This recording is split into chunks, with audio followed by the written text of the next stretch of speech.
ഹിസ്ബുള്ളയുടെ താവളങ്ങളെല്ലാം തീർക്കാൻ വീണ്ടും ഒരുങ്ങുകയാണ് ഇസ്രായേൽ അങ്ങനെ ഒന്നും പിന്മാറാൻ തയ്യാറല്ല. നമുക്കറിയാം, കേരളത്തിൽ ഹമാസിനെയും ഹിസ്ബുള്ളയെയും ആരാധിക്കുന്നവരുടെ എണ്ണം ഓരോ ദിവസവും കൂടിക്കൂടി വരികയാണ്. എന്തിനേറെ പറയുന്നു, പ്രിയങ്ക ഗാന്ധി വരെ ഹിസ്ബുള്ളയുടെ വേദനകളിൽ ഇങ്ങനെ ചേർത്ത് പിടിക്കുകയാണ് ഹമാസിനെയും ഹിസ്ബുള്ളയും ഒക്കെ. പക്ഷേ ഇസ്രായേലിലെ പാവപ്പെട്ട സാധാരണക്കാരായ ജനങ്ങളെ ഒരു രാത്രി കയറിച്ചെന്ന് ഹമാസ് ചെയ്ത കൊടും ചതി അല്ലെങ്കിൽ ഇല്ലായ്മ ചെയ്തത് ആരും കാണുന്നില്ല. 1200ഓളം പേരെയാണ് ഹമാസ് അന്ന് ഇല്ലാതാക്കിയത്. ആ വേദനയെക്കുറിച്ച് ഒരിക്കൽ പോലും കോൺഗ്രസോ പ്രിയങ്ക ഗാന്ധിയോ മിണ്ടുന്നത് നമ്മൾ കണ്ടിട്ടില്ല. അവർ ഹമാസിനെ സ്നേഹിക്കുന്നവരാണ്, ഹമാസ് അനുകൂലികളാണ്. എന്തായാലും ഇപ്പോൾ ഇസ്രായേൽ പറയുന്നത് ഹമാസിന്റെ ഡ്രോൺ സംഭരണ കേന്ദ്രങ്ങൾ ഉൾപ്പെടെ ഞങ്ങൾ തകർത്ത് തരിപ്പണമാക്കിയിരിക്കും. ഇനി ഒരു തരത്തിലും തീവ്രവാദത്തെ വച്ചു പൊറപ്പിക്കില്ല.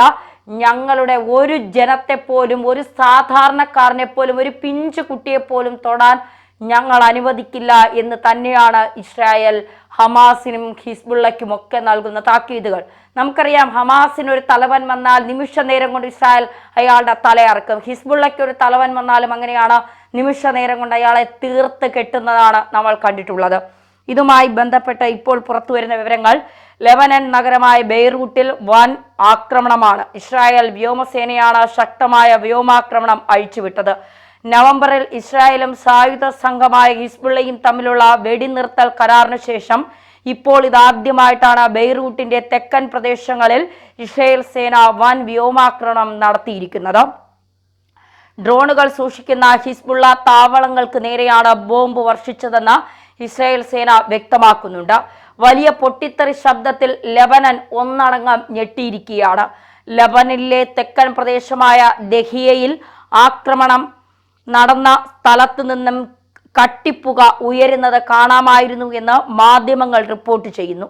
ലെബനൻ തലസ്ഥാനത്തിന് ചുറ്റുമുള്ള പർവ്വതങ്ങളിൽ നിന്ന് സ്ഫോടനത്തിന്റെ ശബ്ദം കേട്ടതായി പ്രദേശവാസികളും പറയുന്നുണ്ട്. നിങ്ങൾ ഹിസ്ബുള്ളയുടെ താവളത്തിന് സമീപമാണ്. ദഹിയയിലെ 2 സ്കൂളുകൾക്ക് സമീപമുള്ള കെട്ടിടങ്ങൾ കാണിച്ചുകൊണ്ട് ഇസ്രായേൽ വക്താവ് മുന്നറിയിപ്പ് നൽകി. മുന്നറിയിപ്പിന് പിന്നാലെ ഡ്രോൺ ആക്രമണങ്ങളും നടത്തി. ഒരു ട്രക്കും ഹിസ്ബുള്ളയുടെ ഡ്രോൺ സംഭരണ കേന്ദ്രവും ലക്ഷ്യമിട്ടായിരുന്നു വ്യോമാക്രമണമെന്ന് ഇസ്രായേലി സൈനിക വക്താവ് പറയുന്നു. മുന്നറിയിപ്പ് വന്നതോടെ ദഹിയ നിവാസികൾ പ്രദേശത്തു നിന്ന് പലായനം ചെയ്തിരുന്നു. സമൂഹ മാധ്യമങ്ങൾ ശ്രദ്ധിക്കാത്തവർക്ക് മുന്നറിയിപ്പ് നൽകാൻ ആകാശത്തേക്ക് വെടിവെക്കുന്നതും കാണാമായിരുന്നു. ഇതിനിടെ ലെബനിൽ നിന്ന് വന്ന 2 റോക്കറ്റുകൾ തകർത്തതായി ഇസ്രായേൽ അറിയിച്ചു. ഒരാഴ്ചക്കിടെ ഇത് 2ാം തവണയാണ് ഇസ്രായേലിന് നേരെ റോക്കറ്റ് ആക്രമണം നടക്കുന്നത്. വെള്ളിയാഴ്ചത്തെ റോക്കറ്റ് ആക്രമണത്തിന്റെ ഉത്തരവാദിത്വം ആരും ഏറ്റെടുത്തിട്ടില്ല. വെള്ളിയാഴ്ച ബെയ്റൂട്ടിൽ ഒഴിഞ്ഞുപോകൽ മുന്നറിയിപ്പ് നൽകിയെന്നതിന് മുൻപ് തന്നെ തെക്കൻ ലെബനിൽ ഇസ്രായേൽ സേന ഒട്ടേറെ വ്യോമാക്രമണങ്ങൾ നടത്തി. കൂടുതൽ ആക്രമണങ്ങൾ ഭയന്ന പ്രദേശത്തെ സ്കൂളുകൾക്ക് അവധി പ്രഖ്യാപിച്ചിട്ടുണ്ട്. ലെബനനിൽ 13 മാസം ഇസ്രായേൽ നടത്തിയ ആക്രമണങ്ങളിൽ 3900-ലധികം പേർ കൊല്ലപ്പെടുകയും ഏകദേശം 10 ലക്ഷത്തോളം പേരെ കുടിയിറക്കുകയും ചെയ്തിരുന്നു. അതേസമയം കഴിഞ്ഞ വർഷം നവംബർ 27-നാണ് ഹിസ്ബുള്ളയും ഇസ്രായേലും തമ്മിൽ വെടിനിർത്തൽ കരാർ ഒപ്പുവെച്ചത്. ഇതിനുശേഷം നിലനിന്നിരുന്ന വെടിനിർത്തൽ ഇല്ലാതാക്കുന്നതാണ് ഇസ്രായേലിന്റെ ഇപ്പോഴത്തെ വ്യോമാക്രമണം. ബോംബാക്രമണത്തിന് മണിക്കൂറുകൾക്ക് മുമ്പ് ഇസ്രായേലി സൈന്യം ഒഴിപ്പിക്കൽ ഉത്തരവ് പുറപ്പെടുവിക്കുകയും ദാഹിയയിലെ കെട്ടിടം ആക്രമിക്കുമെന്ന മുന്നറിയിപ്പ് നൽകുകയും ചെയ്തതെന്നായും അധികൃതർ വ്യക്തമാക്കിയിട്ടുണ്ട്. ഇസ്രായേലിനെ സംബന്ധിച്ചിടത്തോളം നമുക്കറിയാം, തങ്ങളുടെ ബന്ദികളെ ഓരോരുത്തരെയായി ഹമാസ് ബന്ധനത്തിൽ വച്ചതിന് ശേഷം തിരിച്ച് ജീവനോടെയല്ല നൽകിയത്. അമേരിക്ക വരെ മുന്നറിയിപ്പ് നൽകി, ഓരോ ബന്ദികളെയും നിങ്ങൾ വിട്ടു തന്നില്ല എങ്കിൽ ഇറാൻ എന്ന് പറയുന്ന രാജ്യവും ഹമാസും ഹിസ്ബുള്ളയും ഉണ്ടാകില്ല എന്ന്. പിന്നീട് ആ അമേരിക്കയുടെ താക്കീതിൽ ഭയന്നുകൊണ്ടാണ് ഹമാസ് പിടിച്ചുവെച്ച ബന്ദികളെ വിട്ടുകൊടുക്കാൻ തയ്യാറായത്. 4ഉം 9ഉം വയസ്സായ പിഞ്ചു കുഞ്ഞുങ്ങളുടെ ചേതനയറ്റ ശരീരം നമ്മളൊക്കെ കണ്ടതാണ്. സത്യത്തിൽ ഇസ്രായേൽ പോരാടുന്നത് അവർക്ക് വേണ്ടിയും അവരുടെ ജനതയ്ക്ക് വേണ്ടിയുമാണ്. ഹമാസ് തീവ്രവാദത്തിന് വേണ്ടിയാണ് പോരാടുന്നത്.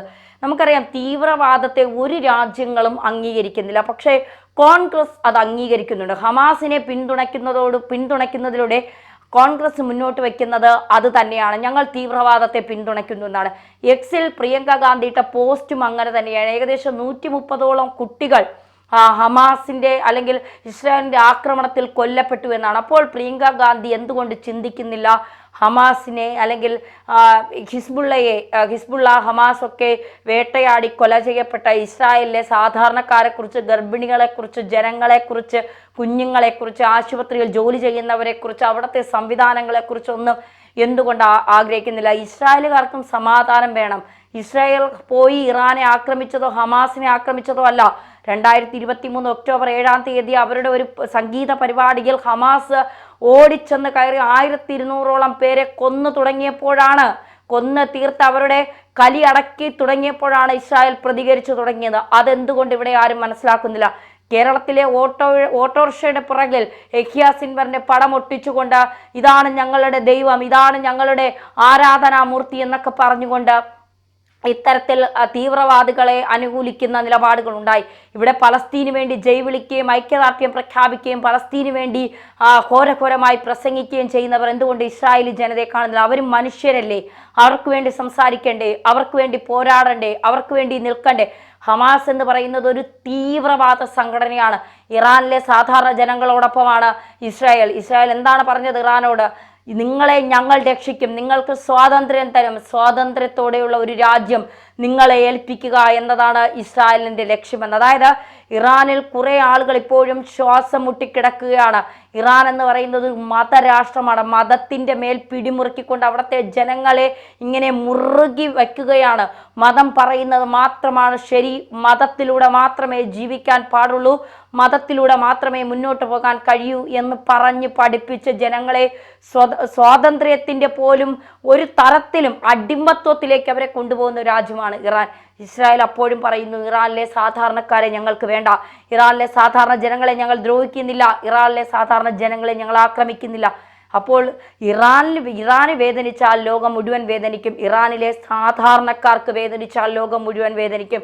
ഇറാനിലെ സാധാരണക്കാരെയാണ് ഇസ്രായേൽ കൈവയ്ക്കുന്നതെങ്കിൽ അത് ലെബനിലെ സാധാരണക്കാരെയാണ്, ഗാസയിലെ സാധാരണക്കാരെയാണ് ഇസ്രായേൽ കൈവയ്ക്കുന്നതെങ്കിൽ തീർച്ചയായും ലോകം മുഴുവൻ അതിന് ഒപ്പമുണ്ടാകും, ലോകം മുഴുവൻ വേദനിക്കും, ഇസ്രായേലിനെ തള്ളിപ്പറയുക തന്നെ ചെയ്യും. പക്ഷേ ഇവിടെ അങ്ങനെയല്ല സംഭവിക്കുന്നത്. ഇവിടെ ഇറാനെ അല്ലെങ്കിൽ ഇസ്രായേലിലെ സാധാരണക്കാരെ തീർക്കാനായി, ഇസ്രായേലിലെ ജനങ്ങളെ ഇല്ലായ്മ ചെയ്യാനായി തീവ്രവാദികളാണ് ഇറങ്ങുന്നത്. സാധാരണക്കാർ തങ്ങളുടെ ജീവനും സ്വത്തും സംരക്ഷിക്കാൻ വേണ്ടി നടത്തുന്ന പോരാട്ടമല്ല നമ്മൾ കാണുന്നത്.